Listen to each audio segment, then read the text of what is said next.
Toyota Proace or Citroën Berlingo Peugeot Partner license plate light replacement or light bulb replacement.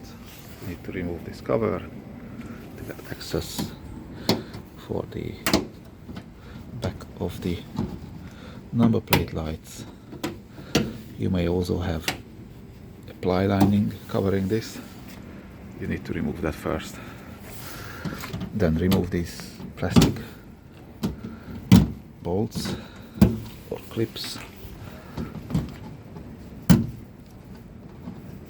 And once you removed all these, there's some nails stuck around this one, but those pops out easily.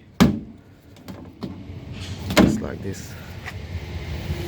You can access these two lights from the back. You just need to twist it anti-clockwise. There's the light bulb. Replace, twist it back, and that's all.